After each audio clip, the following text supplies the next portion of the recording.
금융권 취업을 준비하는 요즘 취준생들이 어떤 이야기를 가장 많이 하는지도 궁금해요. 예, 지금 시즌이 아무래도 시즌이다 보니까 네. 코로나19 사태가 큰 문제죠. 네. 그러다 보니까 아무래도 이 금융권 채용 공고가 너무 안 올라온다. 맞아요. 이런 이야기들이 제일 많고요. 그나마 지금 우리 기업은행이 250명 정도 채용하고 또 인턴 채용도 또 있으니까요. 네. 그래서 우리 기업은행부터 시작해서 또 뭐 코로나 사태 이전에 우리 농협은행이 떠서 농협은행은 지금 이제 면접을 앞두고 있거든요. 그러니까 그 우리 취준생분들은 그나마 다행인데 네. 나머지 우리 취준생들은 지금 채용 공고를 기다리느라 네. 좀 많이 애타고 있는 그런 상태. 그리고 그러니까요. 농협은행 면접을 앞두고 있는 친구들은 지금 뭐 열심히 면접 연습 중입니다. 그래도 이렇게 뜬 기회들 잘 잡으시면 좋을 것 같은데 IBK 기업은행은 지금 공채 진행 중이고 다른 은행들 공채는 좀 어떤가요? 예, 기업은행이 지금 250명 정도 채용을 하면서 5월 11일까지가 서류 접수 마감입니다. 그리고 이제 필기시험 보는 오늘 이제 우리가 이야기할 이 필기시험 보는 게 6월 중순, 6월 13일 정도인데요. 그때까지 시간이 이제 한 달 정도 남아 있고, 그 다음에 지금 농협은행이 아까 말씀드린 것처럼 지금 그 5월 13일부터 다음 주죠. 다음 주 5월 13일부터 5월 15일까지 5월 13, 14, 15 이렇게 3일간 면접을 봅니다. 요 면접을 보고 이제 최종 합격자가 발표가 나고, 그래서 지금 우리 은행권 중에서는 농협은행하고 기업은행하고 두 군데가 지금 채용 공고, 채용이 진행 중이죠. 네. 이 외에 나머지 이제 작년 상반기에 채용을 했던 우리은행, 그 다음에 신한은행, 요 두 군데가 이번 상반기에는 정규 공채를 하지는 않을 것 같고요. 그냥 이 디지털 그리고 이 IT 쪽으로 수시 채용을 지금 진행 중인데, 아무래도 요거는 이제 규모가 좀 작다 보니까 우리 취준생들 입장에서는 조금 욕심이 차지 않죠. 이 외에 국민은행하고 하나은행은 상반기 채용은 작년에도 없었고 아마 올해도 없지 않을까 싶습니다. 네. 지금 또 한창 기업은행 서류 접수 기간이거든요. 그렇죠. 그래서 아무리 황금 연휴라지만 이 기업은행 준비하시는 분들은 한창 이게 자소서를 쓰고 또 쓰고 맞아요. 고치느라 시간을 다 보냈을 것 같거든요. 뱅쌤이 자소서 꿀팁 하나만 알려주신다면 어떤 거 말씀해 주시고 싶으세요? 예, 지금 우리 기업은행 자소서 마감이, 그러니까 서류 접수 마감이 5월 11일입니다.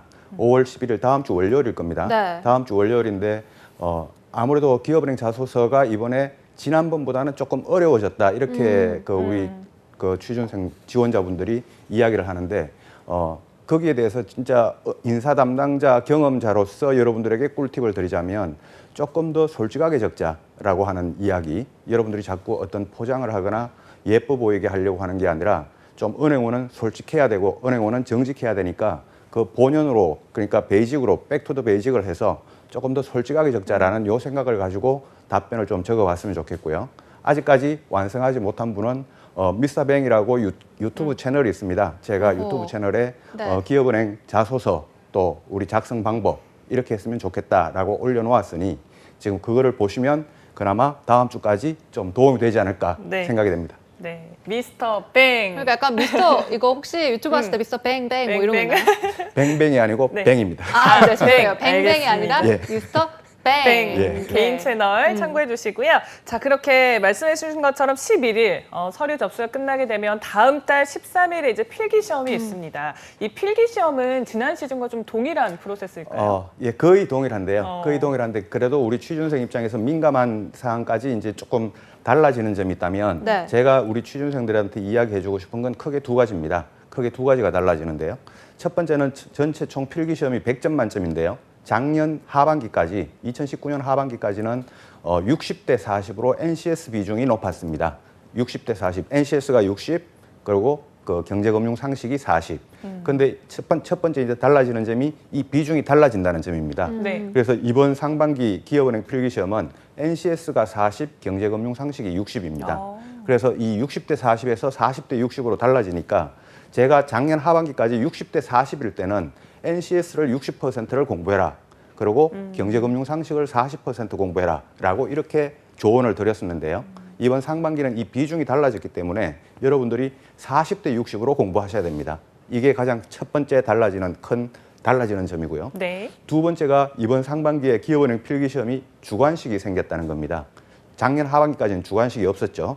그래서 이번 상반기에는 이제 주관식이 10문제가 나오는데 기업은행 채용 공고문이나 자발리오 사이트나 기업은행 담당자들은 단답형으로 낼 거라고 합니다. 그러니까 여러분들은 어떤 서술식, 약술식 이런 식으로 공부하는 것보다는 단답형 위주로 이렇게 개념 위주로 이렇게 공부를 하시면 좋을 것 같고 그 범위는 너무나 방대하기 때문에요. 여러분들이 그 범위를 예측하기까지는 좀 어려울 것 같습니다. 좀 평상시에 실력이 좌우하는데 그래도 단답형 위주다 이렇게 생각을 해서 여러분들이 공부를 좀 하시면 좋을 것 같고 크게 달라지는 점이 이 두 가지. 그러니까 비중이 달라졌다. NCS와 경제금융상식. 그다음에 주관식이 나온다. 이 두 가지가 크게 달라지는 점이라고 볼 수 있습니다. 네. 아니, 객관식이면 사실 이렇게 찍어도 되는데 주관식이면 정말 공부를 확실하게 머릿속에 넣어둬야 될 것 같아요. 맞습니다. 이 주관식 금방 말씀하신 것처럼 우리 그 주관식이면 이거를 비워놓고 나와야 되냐 아니면 이건가 아닌가라고 할 때 그냥 아닌 거라도 적고 나와야 되냐 네. 이런 고민도 이제 우리 취준생들 입장에서는 할 수 있는데요. 제가 생각할 때는 제가 여러분들에게 그래도 조언을 드리자면 그래도 이건가 저건가 좀 알쏭달쏭할 때 네. 그럴 때는 그냥 뭐라도 적고 나와라. 적고 나오면 백지로 나오는 것보다는 낫지 않겠냐라는 이 관점을 일단 말씀드리겠습니다. 네, 뭐라도 적고 나오는 팁을 네. 좀 알려주셨습니다.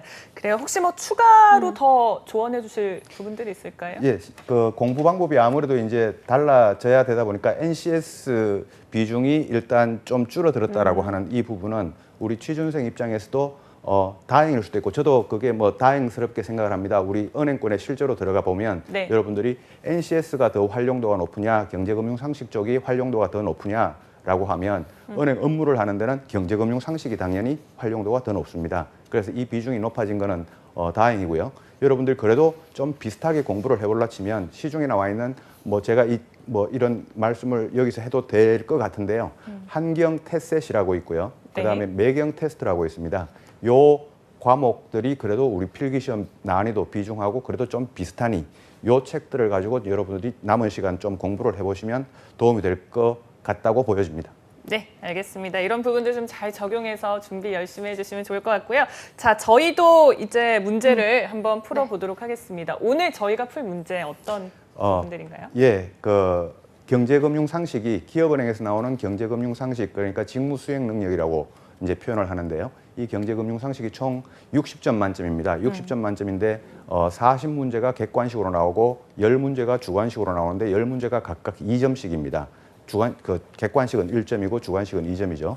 근데 이 총 그 50문제가 나오는데 이 50문제가 범위가 어떤 파트인가 하면 경제 파트가 있고요. 그다음에 경영 파트가 있고 그다음에 금융 그리고 마지막으로는 시사 이렇게 크게 4파트로 구성이 되어 있습니다. 그래서 이 4파트에 대해서 우리가 다 보면 좋겠지만 네. 시간이 되는 한 경제 파트부터 한 개 내지 2개씩 이렇게 어떤 문제들이 나왔고 이런 정도 난이도구나라고 하는 이런 정도 순서로 우리가 문제를 한번 봤으면 좋겠습니다. 네, 그럼 얼른 문제 풀어보도록 하겠습니다. 첫 번째 문제 어떤 문제인가요? 예, 첫 번째 문제는 이거는 기출 문제인데요. 네. 오. 그 기출이 이런 유형의 이제 문제가 나왔다는 겁니다. 네. 이런 유형의 문제가 나와서 기출 문제 첫 번째 문제를 보면 다음 설명은 여차여차해서 케인즈의 이제 유동성 함정과 관련된 화폐 수요 여러분들은 이제 화면에 보이실 겁니다. 화폐 수요 이론에 대한 설명이다 해가지고 케인즈라고 뭐 여러분들이 적어도 우리 은행권 취준생이라 그러면 케인즈라고는 다 한 번씩 들어봤겠죠. 적어도 경제 원론이나 또는 매경 테스트나 이런 다 공부를 해보시면요. 케인즈라고 아주 경제학에서는 유명한 한 축이지 않습니까? 네. 자, 근데 이 케인즈의 화폐 수요 이론 중에 큰 게 이제 유동성 함정이라는 게 있는데 이 유동성 함정에 대해서 유동성 함정과 케인즈의 화폐 수요 이론을 가장 잘 설명하고 있는 그래프를 골라라라고 하는 이 문제가 한번 기출이 나왔었습니다. 그런데 이 문제를 제가 고른 이유는 이 문제가 나온 이후에 우리 취준생들이 이제 시험 보고 난 다음에 좀 많이 헷갈려했던 이게 좀 논란이 좀 되었던 그런 문제라서 제가 한번 테스트로 가지고 나와봤습니다. 보기를 한번 보여주셨으면 좋겠는데요. 네. 이 보기가 1번, 2번, 3번, 4번이 있습니다. 1번, 2번, 3번, 4번 중에 케인즈의 화폐 수요 이론을 가장 잘 설명하고 있는 그래프를 고르시오라는 이런 문제가 한번 나왔었습니다.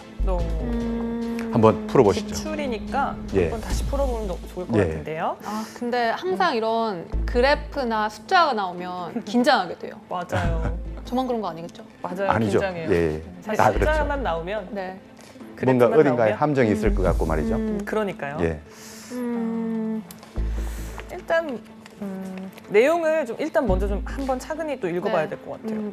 근데 이게 그 케인즈의 그 우리 여러분들 우리 네. 취준생분들도 아시겠지만 케인즈의 화폐 수요 이론의 유동성 함정의 가장 대표적인 이론이 네. 이 그 화폐 수요 우리가 화폐 수요라는 건 뭐 어려운 표현이고 그냥 우리가 주머니에 돈을 가지고 있다 그러면 이게 화폐 수요인데요. 이 화폐 수요가 금리가 높으면 만약에 금리가 높으면 우리는 주머니에 돈을 많이 안 가지고 있을 겁니다. 전부 다 은행에 예금을 맡길 겁니다. 예금 맞아요, 금리가 맞아요. 높으니까요. 근데 금리가 낮으면 우리는 주머니에 돈을 많이 가지고 있을 거란 말이죠. 그래서 금리에 대해서 화폐 수요는 반비례한다라는 게 이게 화폐 수요의 정상적인 이론입니다. 그래서 그런데 이 유동성 함정이라고 하는 건요. 유동성 함정이라고 하는 거는 화폐 수요가 이자율에 대해서 무한대적인 탄력성을 가지는 구간이 나온다라고 네. 하는 이런 좀 경제학적인 문구가 있는데 아. 이 문구는 일반인들이 듣기에는 조금 어려울 겁니다. 이제 경제학도들은 이해할 수 있어도요. 네. 그럼 과연 이 이자율에 대해서 무한대 탄력성을 가지고 있는 이 구간은 그래프로 어떻게 표현이 될까라고 하는 그게 그러니까요. 이제 핵심이 될 겁니다. 네. 네. 이게 일단- 한창 때는 참 잘 풀었는데 그러게요. 일단 한번 풀어보긴 네. 했는데 나연 씨는 뭐 했어요? 전 2번이요. 2번. 저는 2번 할까 하다가 네. 4번 했어요. 4번. 그렇죠. 약간- 1번하고 네. 3번은 없으시네요. 1번하고 3번은 처음에 너무 1번 했거든요. 근데 뱅쌤의 그 말에서 약간 힌트를 얻었거든요. 그 약간 이 감소다. 역시 1번하고 3번은 너무 단순해 보이죠. 그렇죠. 단순해 보여서 좀 답이 아닐 것 같은 왠지. 뭔가 좀 복잡한 게 답일 것 같은 맞아요. 일단 먼저 정답을 먼저 말씀드리면 네. 4번이 정답인데요. 오! 아. 예, 우와. 우리 MC님께서 맞추셨는데 우와. 오늘 찍었네. 나중에 두 분 중에 많이 맞추신 분한테는 커피 한 잔을 제가 아, 진짜요? 오. 아, 여기 별다방 있거든요, 밑에. 열심히 잘 맞춰주시기 바랍니다. 네. 알겠습니다. 예, 정답은 4번인데요. 오. 네. 우리 이때 시험을 봤을 때 논란이 됐던 게 2번하고 3번하고 4번이 이게 비슷하다라고 하는 이 그러니까요, 관점에서 비슷해요. 헷갈려요. 논란이 됐습니다. 네. 1번은 완전히 다른 그래프인데요. 네. 어쨌거나 이 사선으로 이렇게 빗금으로 내려가는 우하향하는 이 그래프가 수요 곡선의 정상적인 형태입니다. 근데 이제 옆에서 이 수평으로 다시 가는 부분이 있죠. 네. 이제 이 부분이 이자율 탄력성이 무한대인 구간이다라고 네. 하는 이 구간이 이제 케인즈가 이야기했던 화폐 수요 이론의 핵심인데요. 문제는 2번하고 4번의 차이가 뭐냐면 이 왼쪽 편에 이 수직으로 내려가는 이 그래프가 있냐 없냐라는 이 부분이 이제 차이란 말이죠. 이 부분이 뭐냐면 우리가 이제 이 어떤 우리 수요 함수, 수요 곡선에서 이제 우리가 한번 생각을 그냥 상식적으로 생각을 해볼 텐데 우리 주머니에 돈이 있단 말이죠. 돈이 있는데 이자율이 지금 높아지고 있습니다. 그럼 돈을 점점 은행으로 맡기기 시작을 할 겁니다. 네, 예금을. 맡겨야죠. 예, 네. 맡겨야죠. 네. 예, 이제 금리가 높아지니까요. 그렇죠. 그 예금 이자를 많이 받기 위해서는 은행으로 맡겨야 되는데 언제까지 맡길 거냐라고 하는 겁니다. 내 주머니에 완전히 돈이 제로가 될 때까지 다 맡길 거냐, 아니면 최소한 내가 쓸 거는 남겨놓고 맡길 거냐라고 하는 겁니다. 그러니까 그게 이제 기본 화폐 수요량이라고 하는 게 있는데 우리는 금리가 어떻게 되건 간에 우리는 최소한의 쓸 돈을 미리 주머니 속에 넣고 있어야 된다라고 하는 이게 기본 화폐 수요인데 그게 이 4번 그래프에서 이 수직선으로 나타나는 요 부분입니다. 근데 이 2번 같은 경우에는 이제 금리가 높아지면 우리 주머니에 제로가 될 때까지 네. 화폐가 제로가 될 때까지 은행에 다 맡길 거다라고 하는 그래프가 2번 그래프인 거죠. 네. 와. 그래서 2번 그래프는 화폐 수요가 제로까지 간다는 거고 4번 그래프는 화폐 수요가 제로까지는 가지 않는다. 어느 정도 밑으로 내려가면 화폐 수요가 거기서는 멈춘다. 거기서는 최소한의 기본 화폐 수요는 가지고 있다라고 하는 게 이 4번 그래프의 핵심이고 그래서 우리가 이 4번 그래프, 이 그래프를 여러분들이 눈여겨 놓으시고 이게 케인즈 경제학에서 이야기하는 화폐 수요 이론, 화폐 수요 함수의 가장 그 기본적인 형태다, 가장 FM적인 형태다 이렇게 생각을 하시면 되고요. 근데 이 3번이 이게 이제 또 논란이 됐단 말이죠. 3번이 네. 이게 논란이 됐던 거는 케인즈가 화폐 수요 유동성 함정에서 이자율 탄력성이 무한대인 구간만 생각을 하면 이렇게 수평선이 되는 게 정답입니다. 근데 거기서는 일반적인 이 빗금 형태, 그러니까 우하향하는 형태가 이 3번에서 나오지 않기 때문에 네. 케인즈의 화폐 수요 이론을 전적으로 설명해주고 있지는 못하고 일정 부분만 설명을 해주고 있다라고 하는 관점에서 케인즈의 화폐 수요 이론 전체를 설명해주고 있는 것은 4번 그래프를 여러분들이 머릿속에 염두에 놓고 있으면 좋을 것 같습니다. 네. 알겠습니다. 이제 빠르게 2번 문제로 넘어가 보겠습니다. 2번 어떤 문제인가요? 예, 2번 문제는요. 자, 아래와 같은 상황에서 원달러 환율이 1달러당 1,000원이라면 1년 후 달러당 원화의 명목 환율은 어떻게 변화할 것인가 라고 하는 문제입니다. 자, 한국의 경제 성장률은 4%, 현재 4%이고 통화량 증가율은 8%이다. 그리고 미국의 경제 성장률은 1%이고 통화량 증가율은 4%이다. 한국과 미국의 실질 이자율은 동일하다. 양국 모두 고전학파의 화폐 수량설과 구매력 평가설이 성립하며 화폐 유통 속도의 증가는 없다. 국제적 자본 이동과 관련된 어떠한 제한은 없다. 이런 조건을 주고 자, 1년 후에 우리나라 원화와 1년 후에 달러화와의 이 환율, 명목 환율은 어떻게 변화할 것인가 라는 게 보기에 980원으로 갈 것이다. 지금 현재는 1달러에 1,000원인데요. 네. 1년 후에 980원으로 갈 것이다. 990원으로 갈 것이다. 1,010원으로 갈 것이다. 1,020원으로 갈 것이다. 네 개 중에 하나를 고르는데 역시 참 제가 봐도 어렵습니다. 너무 어렵네요. 아 진짜 하나도 알겠습니다. 모르겠어요. 예. 자, 그냥 이거는 예. 제가 네. 볼 땐 좀 찍어야 될 것 같은. 유정 아나운서 뭘로 저는 하셨나요? 아, 4번이요. 4번이요? 네. 아, 1,020원. 네. 저는 그러면 왠지 줄어들었을 것 같아요. 예. 980원. 980원. 네. 네. 극단으로 가겠다. 극단. 저희 완전 극단. 두 분 반대로. 다 극단으로 제일 많이 움직이는 쪽으로 가겠다.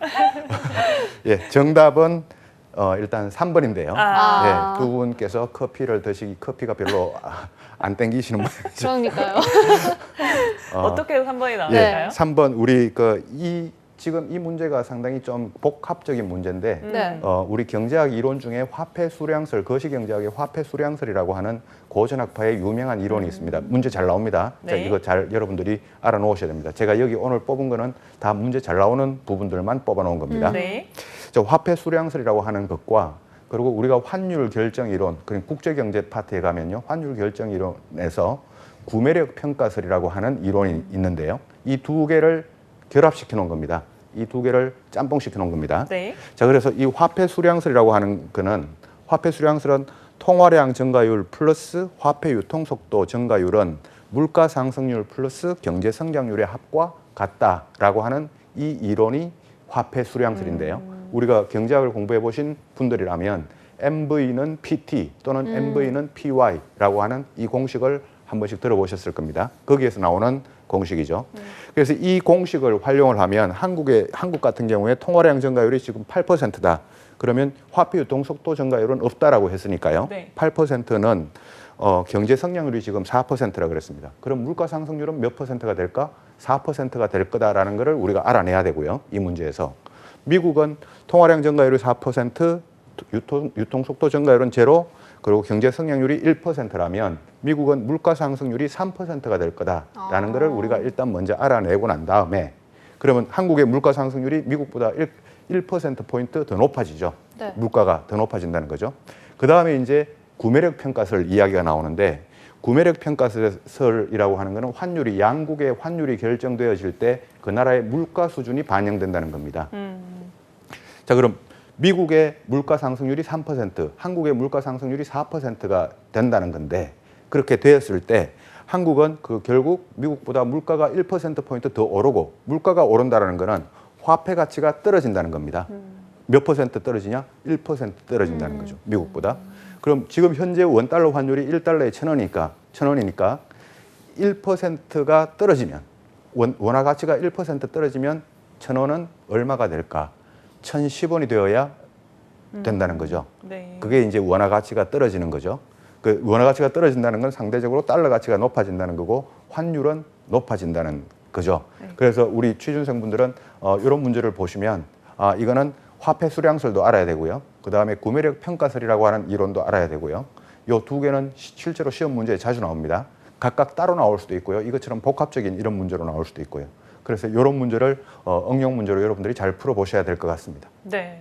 역시 경제 이론을 알지 못하면 풀기 어려운 어렵죠. 그런 문제들이니까 예. 꼭 외워야 되는 부분 가져와 주셨고요. 그러면 저희 다음 문제도 하나 더 또 살펴볼까요? 예, 다음 문제는요. 예시 3번을 보면 어떤 나라의 명목 GDP가 2018년도에 400억 원에서 2019년도에는 440억 원으로 증가하였다. 네. 자, 명목 GDP가 40억 원 증가하였습니다. 같은 기간에 GDP 디플레이트는 두 해 모두 100으로 변화가 없는 상태이다. 2019년도의 실질 GDP는 2018년도에 비해 얼마나 변동하였을까라고 하는 겁니다. 실질 GDP, 명목 GDP, GDP 디플레이트와의 관계를 묻는 질문입니다. 자, GDP 디플레이트 이 부분도 역시 문제에 그러니까요. 자주 나옵니다. 그래서 하나만 힌트를 네. 좀 이 GDP 디플레이터가 뭔지만 알려주실 수 있을까요? GDP 디플레이트는 명목 GDP와 실질 GDP의 그 비율, 나누기인가요? 비율을 비율. 말하는데요. GDP 디플레이트는 명목 GDP를 실질 GDP로 나눈 값, 그러니까 실질 GDP, 실질분의 명목, 이게 GDP 디플레이트입니다. 풀었습니다. 풀었습니까? 예. 풀었나요? 네. 몇 번인가요? 1번 1번? 1번. 변화 없다. GDP 디플레이트가 변화가 없으니까요. 100이니까 예. 왠지 예. 그 물가는 높아졌지만 예. 생산량의 변화가 없어서 예. 100이 나왔을 것 같아요. 예. 저는 2번. 2번 40억 원 40억. 증가했다. 네. 아 틀릴 것 같아요. 커피 드시러 가시죠. 2번인가요? 예. 틀렸나요 저? 예. 이 나이 저 또 MC는, 틀렸나요? 숭늉을 드시고 숭늉이요? 저희 나눠 먹어요. 네, 어떻게 해서 네. 2번인가요? 아, 예. 한번 왜죠? 설명을 한번 네. 보도록 할까요? 네. 자, 설명 페이지를 한번 보시면요. 자, GDP 디플레이트가 실질 GDP분의 명목 GDP라고 했습니다. 네. 그럼 실질 GDP분의 명목 GDP가 이제 GDP 디플레이트인데 2018년도에 GDP 디플레이트는 2018년도에 실질 GDP분의 명목 GDP가 될 겁니다. 근데 명목 GDP가 400억 원이라고 했으니까요. 근데 그게 GDP 디플레이트가 100이라고 했으니까 그 2018년도에 실질 GDP도 400억 원이었을 거다라고 이제 이건 나오겠죠. 2018년도에 실질 GDP가. 그럼 2019년도에는요. 2019년도에는 명목 GDP가 440억 원으로 늘었다고 했습니다. 네. 늘었다고 했으니까 GDP 디플레이트는 근데 100으로 동일하다고 했습니다. 그럼 그때 실질 GDP는 얼마였을까? 440억 원이 되어야 100으로 동일해지겠죠. 네. 분모 분자가 통분해서 1이 나와야 되니까요. 그래서 실질 GDP가 2018년도에는 400억 원이었을 거고 2019년도에는 440억 원이 되어야 된다라고 하는 이 뭐 비교적 나름대로 간단한 뭐 공부를 조금만 해보시면 이런 문제는 빨리빨리 풀 수 있는 그런 문제일 건 텐데 요 공식을 알고 있냐 모르고 있냐 그러니까 실질 GDP, 명목 GDP, GDP 디플레이터 요 공식을 알고 있냐 모르고 있냐에 대한 그러네요. 문제고 요 문제는 실제로 시험 문제에 자주 나옵니다. 디플레이트에 대한 문제. 그래서 요런 문제는 좀 익숙해져 있으면 좋을 것 같습니다. 그러니까 별표 땅 해놓고 하고 근데 좀 기본 중에 기본이라는 생각이 드는데 뭐 저는 틀렸습니다. 이제 다음 문제 넘어가 볼까요? 다음은 어떤 문제죠? 네. 예, 다음 문제는 어디죠? 이거는 이제 우리 경제 파트를 지금 세 문제 푸는데 갑자기 네. 머리가 지끈지끈해지지 네. 않습니까? 아파요. 지금 벌써 너무 힘들어요. 이제 경제 파트보다 조금 덜한 경영 파트로 알겠습니다. 예, 네. 경영 파트로 가서 경영 파트. A 기업은 창업 1년째다. 근데 매출액이 500억 원이다. 네. A 기업이. 근데 이 A 기업의 현금 흐름표라고 하는 그 재무제표가 있는데요. 현금 흐름표가 아래와 같을 때 이를 근거로 파악한 기업의 상태를 가장 적절하게 설명하고 있는 것은 몇 번이냐. 근데 이 현금 흐름표 상태를 보니까 영업 활동으로 인한 현금 흐름이 플러스 60원, 네. 60억 원. 투자 활동으로 인한 현금 흐름이 마이너스 80억 원.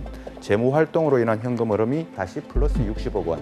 이런 상태를 보여주고 있는 상태죠. 자, 이런 상태에서 이제 보기 1번부터 4번까지 나갈 텐데 이 현금 흐름표에서 설명하고 있는 게 맞게 설명하고 있는 것을 고르시오 네. 라고 하는 문제입니다. 와. 되게 자, 좋은 경제 파트 네. 벗어나니까 또 다른 함정이 이게 약간 창의력이 필요한가요? 아닙니다. 그래서- 순수하게 이론적인 지식이 필요한. 알겠습니다. 자, 네. 일단 뭐 창업 1년째 매출액 500억이면 네. 어느 기업 건데. 뭘 팔길래 이렇게 500억이죠? 그러게요. 가상의 기업입니다. 아, 그죠. 가상. 저도 이런 기업을 하나 만들고 싶습니다. 알겠어요. 일단 마이너스가 투자 활동이긴 한데 이게 네. 나쁜 의미는 아닌 것 같아요. 그렇죠. 그래서 풀었어요. 저는 역시? 저요? 저 화이팅! 힘! 모르겠어요. 2번? 2번? 자, 이번에도 한번 찍어볼까요? 2번. 찍어. 찍었어요. 풀었습니까? 2번, 2번. 좋습니다. 저는 3번. 3번, 2번과 3번. 네. 좋습니다. 정답은요. 정답은 두 분 다 또 틀리셨네요. 자, 두 분 다 바로 숭늉으로 가세요. 뭐예요? 정답이 뭔가요? 몇 번인가요? 정답은 1번인데요. 아. 네. 자, 이 개념은 그 현금 흐름표에 대한 이해입니다. 그 현금 흐름표, 경영학에서 나오는 현금 흐름표에 대한 이해인데, 우리가 현금 흐름표는 실제로 은행에 들어가시면요, 여러분들이 네. 네. 특히 그 중에서도 기업 금융을 담당하시면, 저도 행원 때 기업 금융을 담당했었습니다. 인사 담당을 하기 전에요. 근데 기업 금융을 담당하시면 현금 흐름표는 진짜 밥 먹고 돌아서면 현금 흐름표를 봐야 되는 정도의 진짜요? 표가 이 현금 흐름표입니다. 네. 그러니까 꿈에서도 나올 정도죠. 기업 금융을 담당자들한테요. 그래서 이 현금 흐름표에 대한 이해를 우리가 어느 정도 하고 있어야 된다는 건데, 그 앞 페이지, 그러니까 앞 페이지를 다시 한 번만 보여주시면요. 네. 아까 설명 네. 페이지였죠. 네. 예.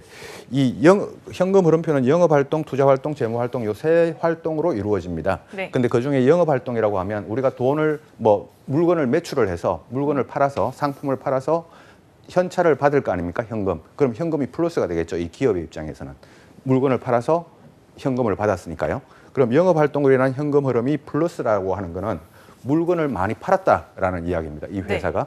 이 회사가 물건을 많이 팔아서 그 대금을 현금으로 많이 회수를 했다라는 이야기고, 투자 활동으로 인한 현금 흐름이 마이너스라고 하는 이야기는 이 회사가 만약에 땅을 샀다, 기계기구를 샀다, 또는 공장을 지었다라는 이런 투자 활동을 했을 때 현금이 나갈 거란 말이죠. 땅을 샀으니까 나가겠죠. 그렇죠. 그런 상태가 지금 이 마이너스라고 하는 이 현금 흐름을 보여주고 있는 상태입니다. 네. 근데 이 재무 활동으로 인한 현금 흐름은 이 회사가 만약에 은행에서 돈을 빌렸다라고 하면, 재무 활동으로 돈을 빌렸다고 하면 이 회사가 현금이 플러스가 되겠죠. 돈을 빌렸으니까요. 네. 현금이 들어올 겁니다.